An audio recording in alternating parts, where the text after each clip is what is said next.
La muerte de Mandela que nunca ocurrió.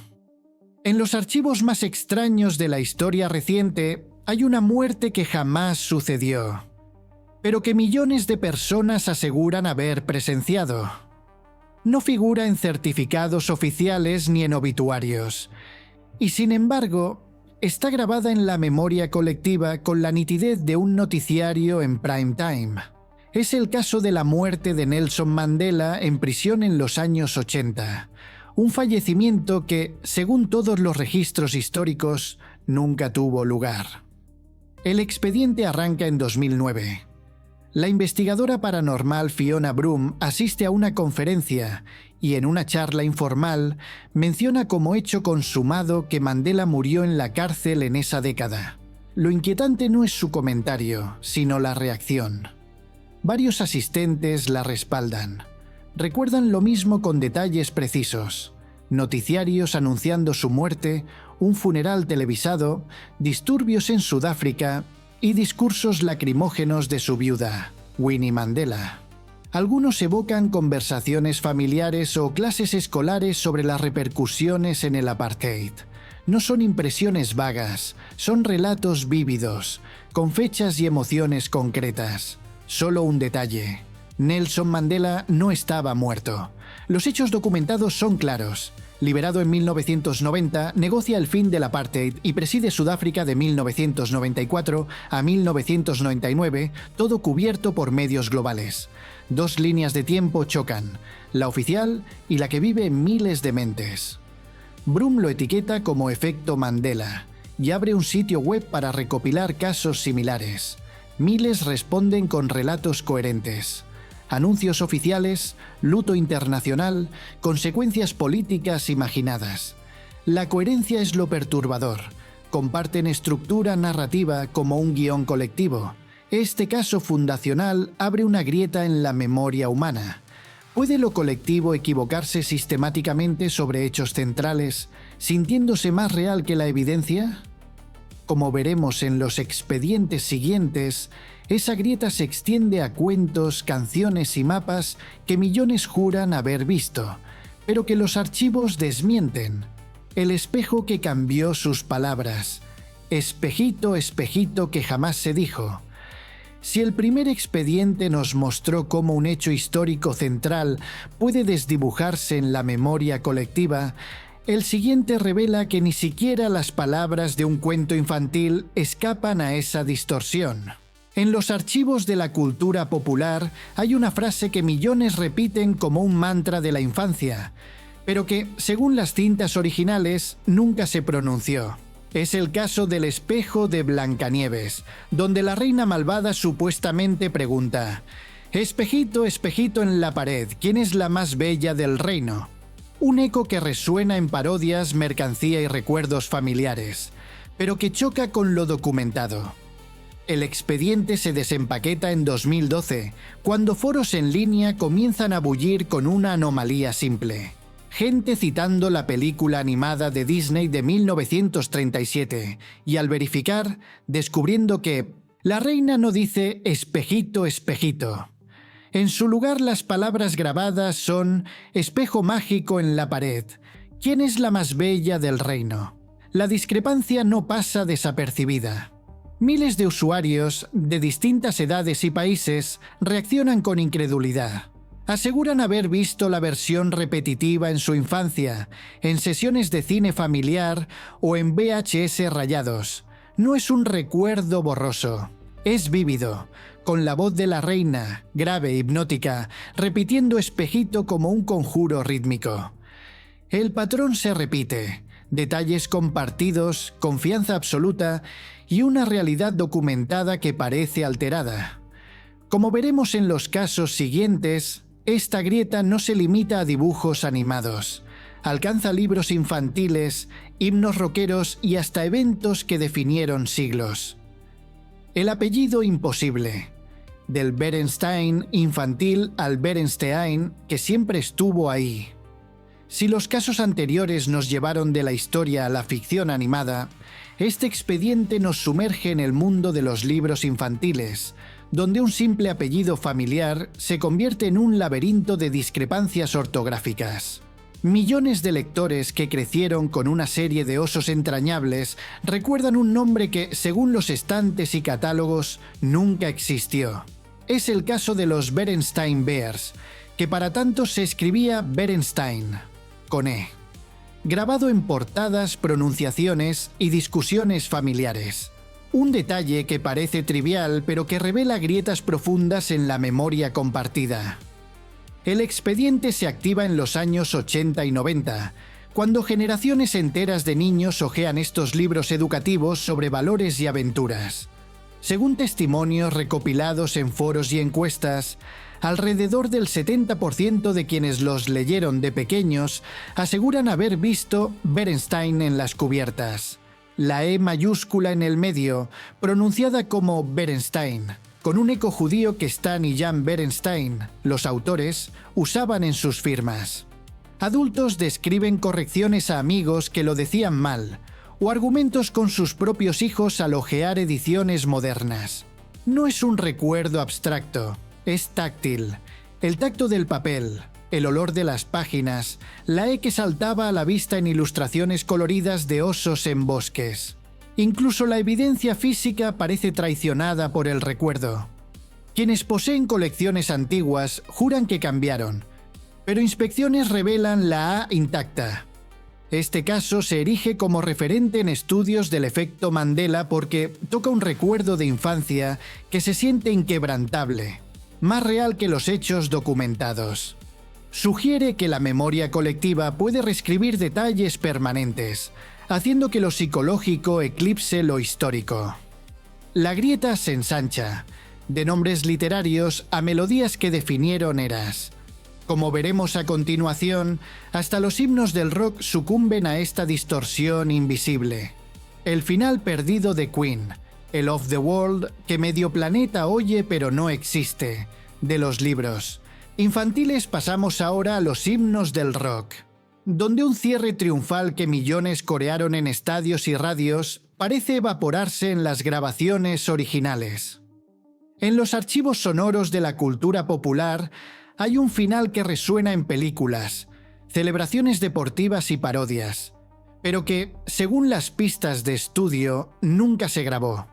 Es el caso de We Are the Champions de Queen, donde Freddie Mercury supuestamente concluye con Of the World, somos los campeones del mundo. Un broche épico que da sentido al himno. Un eco que vive en la memoria colectiva, pero que choca con lo documentado. El expediente se desata en 2016, cuando redes sociales estallan con una anomalía musical. Fans citando el final completo de la canción y al reproducirla, descubriendo que la versión de estudio termina abruptamente en We Are the Champions, sin el Of the World. La reacción es inmediata y global. Miles insisten en haberlo oído en radios, conciertos y retransmisiones. El crescendo de Freddie elevándose con esas palabras. El fade out que sella la victoria. No es un recuerdo vago. Es emocional. Muchos evocan cómo esa frase les erizaba la piel en finales de fútbol o noches de karaoke, sintiendo un vacío al oír la versión truncada. Los hechos grabados son claros. La pista de 1977 del álbum News of the World omite ese cierre. Sin embargo, la frase sí aparece antes en la letra. No time for losers, 'cause we are the champions of the world. Lo que podría sembrar la confusión. Pero los testimonios son específicos. No recuerdan la línea interna, sino el final, como un clímax que completa el arco narrativo de la canción. La doctora Julia Shaw, de la University College London y experta en memorias falsas, analiza el fenómeno como un caso de conexión emocional. Sus encuestas revelan que cerca del 80% de quienes conocen la canción esperan el Of the World al completarla de memoria.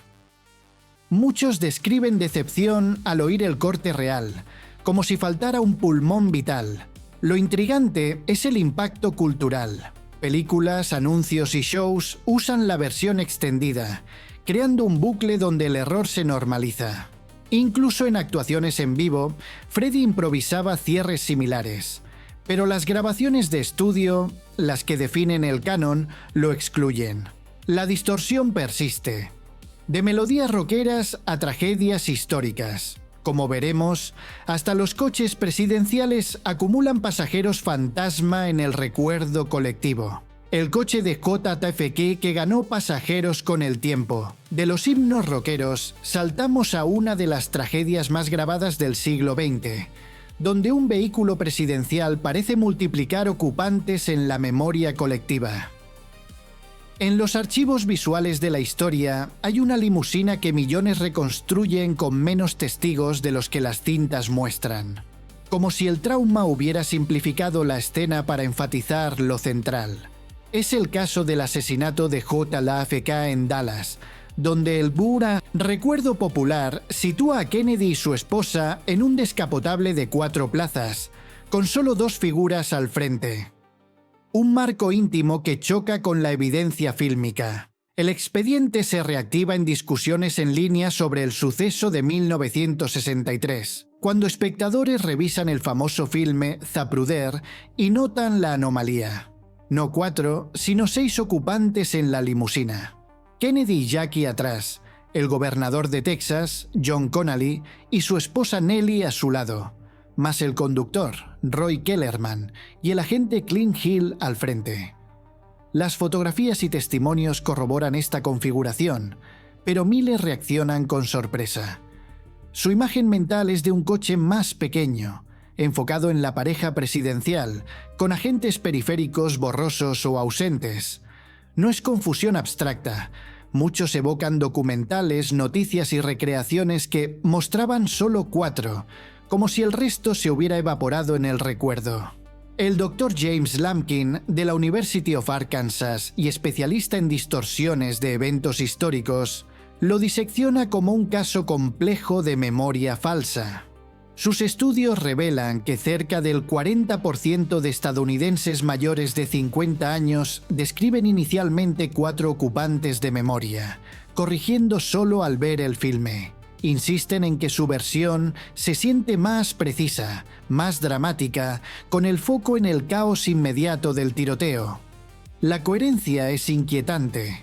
Relatos comparten la omisión de Connally y su esposa, como si el cerebro hubiera editado la escena para centrar el trauma en los Kennedy. La grieta avanza, de tragedias a geografía básica. Como veremos, hasta los continentes se desplazan en los mapas mentales colectivos. El continente desplazado, la Sudamérica que se movió más hacia el este. De las limusinas presidenciales pasamos a la cartografía más básica, donde un continente entero parece haber virado en la mente colectiva, desafiando brújulas y atlas. En los archivos geográficos hay un mapa mental que millones trazan con Sudamérica alineada directamente bajo Norteamérica, como una extensión vertical del continente. Un esquema lógico que choca con la realidad. Sudamérica se extiende notablemente hacia el este, con gran parte al este de Florida. Es el caso de la posición de Sudamérica, un error espacial que afecta a un estimado del 60% de la población en pruebas de mapas en blanco. El expediente emerge en 2014, durante investigaciones educativas. Profesores de geografía notan que alumnos colocan Sudamérica pegada al eje norte-sur de Norteamérica, ignorando su giro oriental. No es fallo pedagógico. Encuestas a adultos de distintos niveles educativos revelan el mismo patrón. Miles describen su mapa interno con precisión. Sudamérica colgando recta bajo México y EEU, como si el istmo de Panamá la anclara en línea. Al confrontarlos con un globo o mapa preciso, reaccionan con genuina sorpresa. ¿Se ha movido? Preguntan como si el continente hubiera cambiado de sitio desde 1900 de su última consulta. La doctora Sarah Crackness, de la University of Utah y experta en memoria espacial, lo analiza como un caso de distorsión geográfica sistemática. Sus estudios muestran que los mapas mentales colocan Sudamérica más al oeste de lo real, con consistencia intercultural. Participantes de Norteamérica, Europa y Asia cometen el mismo error en pruebas. No es variación aleatoria, es un sesgo compartido con descripciones vívidas de cómo siempre lo vieron así, en clases, viajes o noticias. Psicológicamente, Crackness atribuye parte al uso de proyecciones simplificadas en educación, como la Mercator, que distorsionan posiciones para encajar en rectángulos. La distorsión geográfica se extiende a símbolos icónicos. Como veremos, hasta un manifestante histórico adquiere un destino fatal en el recuerdo colectivo. El hombre del tanque que muchos vieron morir, pero sobrevivió. De los continentes errantes, volvemos a los archivos de la represión política, donde una imagen icónica del siglo XX adquiere un desenlace trágico en la memoria colectiva, pese a lo que muestran las cintas. En los expedientes visuales de la historia, hay un solitario manifestante frente a una columna de tanques que millones recuerdan siendo arrollado, simbolizando la opresión estatal. Un final brutal que choca con la realidad documentada. El hombre sube al tanque, habla y se aleja a salvo. Es el caso del hombre del tanque en Tiananmen, un recuerdo masivo de su muerte que afecta a un estimado del 35% de testigos globales. El expediente resurge en 2014, durante coberturas del aniversario de las protestas pro democracia de 1989 en China. Discusiones en línea revelan la anomalía. Personas evocan haber visto en noticiarios cómo los tanques lo aplastaban, con detalles vívidos. El polvo levantándose, el silencio posterior, reacciones mediáticas. Muchos describen trauma emocional, un momento formativo en su visión de la tiranía, discutido en aulas o con familia. No es impresión borrosa, es sensorial, el rugido de motores, la figura inmóvil en el asfalto. Pero las grabaciones existentes de agencias como CNN y BBC muestran lo contrario. El manifestante, con bolsas en mano, detiene la columna en la plaza de Tiananmen, sube al tanque principal, gesticula y es escoltado por figuras. Ningún atropello. Los hechos históricos confirman. Sobrevivió, aunque su identidad y destino posterior queden en sombras. La doctora Elizabeth Loftus, de la University of California, Irvine y pionera en memorias falsas, lo disecciona como un caso cargado de emoción. Sus encuestas internacionales indican que el 35% de quienes conocen el incidente cree inicialmente en su muerte, corrigiendo solo al ver el metraje. La intensidad es clave. Relatos incluyen secuelas imaginadas, condolencias globales, impacto en la disidencia, con respuestas traumáticas tan fuertes como recuerdos reales. Psicológicamente, Loftus sugiere influencia del contexto. La masacre de Tiananmen mató a cientos, creando expectativa de que el hombre del tanque compartiera ese fin. El cerebro, ante lo simbólico, rellena con un cierre apropiado al horror, más impactante que la resolución pacífica. Estudios con neuroimágenes confirman: evocar la muerte falsa activa regiones de trauma, amígdala y corteza prefrontal, generando estrés genuino por un evento inexistente. La grieta emocional se filtra a la cultura cotidiana. Como veremos, hasta mascotas de juegos de mesa adquieren accesorios fantasma en el recuerdo colectivo. El monóculo fantasma del millonario de Monopoly.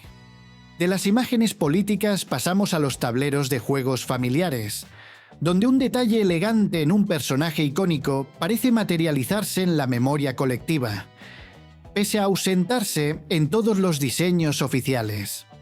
En los archivos de la cultura lúdica hay un millonario distinguido con sombrero de copa y bigote que millones equipan con un monóculo, como símbolo de opulencia victoriana.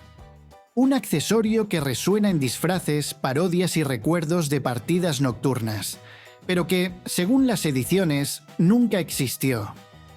Es el caso del hombre de Monopoly, conocido como Rich Uncle Pennybags, cuya lente fantasma afecta a un estimado del 85% de jugadores. El expediente cobra forma en 2017. cuando publicaciones en redes sociales sobre efectos Mandela incluyen ilustraciones del personaje sin su monóculo esperado. La respuesta es unánime. Miles expresan incredulidad, jurando haberlo visto en tableros de infancia, con el cristal brillando bajo la lámpara familiar. No es suposición, es visual.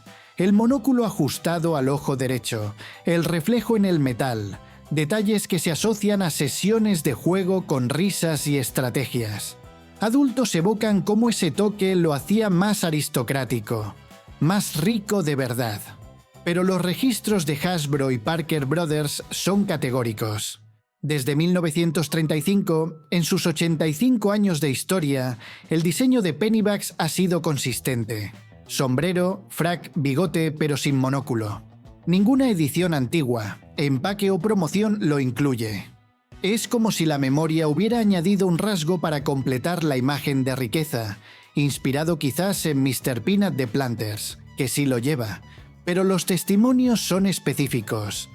No confusión de personajes, sino el millonario de Monopoly con su lente personal. La doctora Kimberly Wade, de la University of Warwick y experta en memorias visuales de personajes, lo investiga como un caso de asociación cultural. Sus encuestas muestran que más del 80% dibuja el monóculo al recrear al personaje de memoria, corrigiendo con sorpresa al ver ilustraciones oficiales. Muchos insisten en que versiones antiguas lo tenían, pero revisiones históricas de tableros vintage lo desmienten. La coherencia radica en la posición y estilo, siempre al ojo derecho, con cadena como un añadido deliberado para sofisticar la figura. La distorsión visual se extiende a etiquetas comerciales.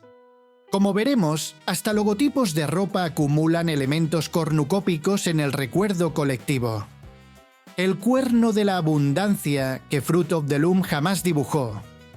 De los tableros de Monopoly nos adentramos en el mundo de las etiquetas cotidianas, donde un símbolo de prosperidad parece brotar detrás de frutas en la memoria colectiva, pese a ausentarse en todos los diseños registrados. En los archivos comerciales hay un logo de ropa interior que millones recuerdan con un cuerno de la abundancia, cornucopia, sosteniendo manzanas y uvas, como un emblema de abundancia.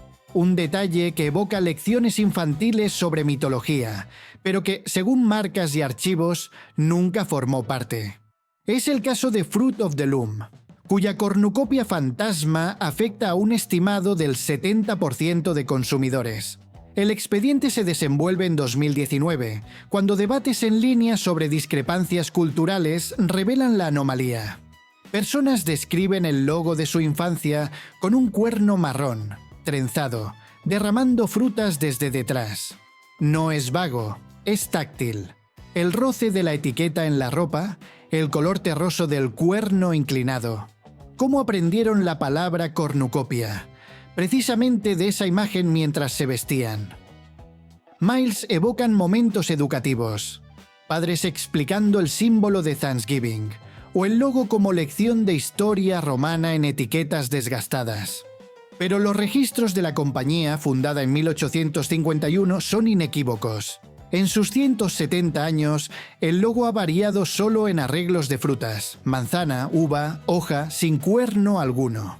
Archivos de patentes, empaques vintage y catálogos confirman. Solo fruta, nada más. Es como si la memoria hubiera insertado un elemento mitológico para enriquecer un diseño simple, inspirado quizás en ilustraciones de cosechas, pero los relatos son precisos. El cuerno detrás no como confusión, sino integral al logo. La doctora Carol Laney, de Reed College y especialista en distorsiones comerciales, lo examina como un caso vívido de memoria de marca. Sus estudios muestran que el 70% incluye la cornucopia al describir o dibujar el logo de memoria, con detalles consistentes. Marrón, textura de mimbre, posición trasera y ligera inclinación. Muchos insisten en que enseñaron el concepto de cornucopia vía Fruit of the Loom, creando lazos educativos falsos. La uniformidad sugiere formación organizada, no errores aislados. La grieta comercial culmina en diálogos cinematográficos. Como veremos en el último expediente, hasta un saludo icónico adquiere palabras que nunca se pronunciaron. El "Hola Clarice" que Hannibal Lecter nunca pronunció. De las etiquetas de ropa culminamos en los pasillos de un thriller psicológico, donde un saludo siniestro parece susurrarse en la memoria colectiva, eclipsando las palabras reales de la cinta.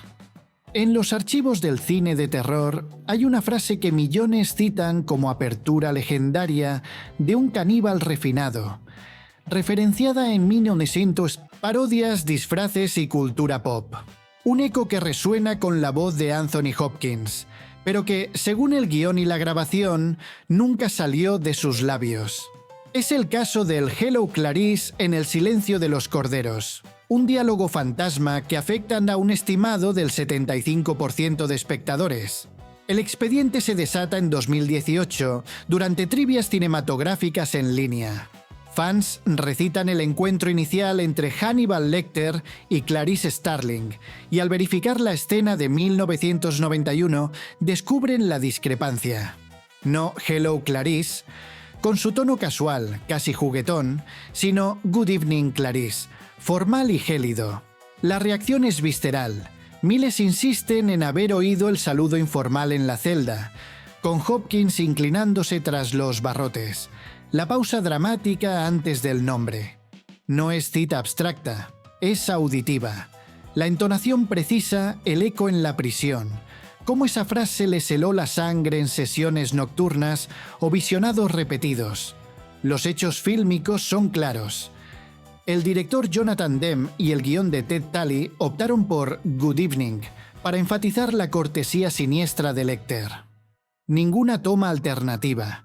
Borrador o doblaje incluye el "hello". Pero la versión falsa ha dominado. Shows, sketches y referencias culturales la usan como canon, creando un bucle donde el error se siente más icónico que lo original.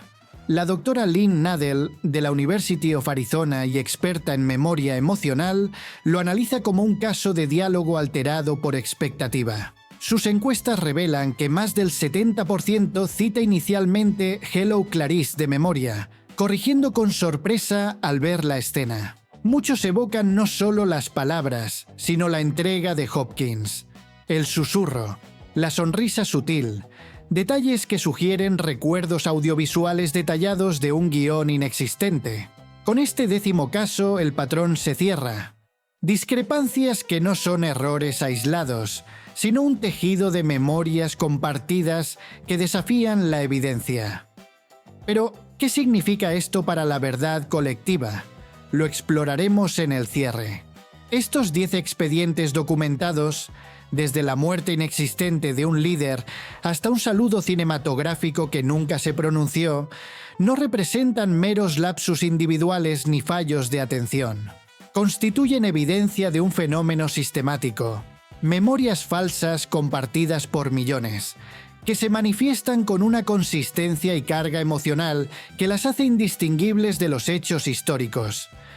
Cada caso, analizado por separado, podría descartarse como anécdota. En conjunto, revelan un patrón que cuestiona los pilares de la memoria humana como registro fiable de la realidad. El efecto Mandela, como expediente fundacional, sugiere que la conciencia no es un mero archivador pasivo.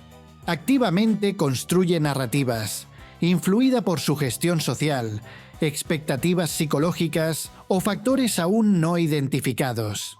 No implica conspiraciones ni realidades paralelas, sino una vulnerabilidad inherente.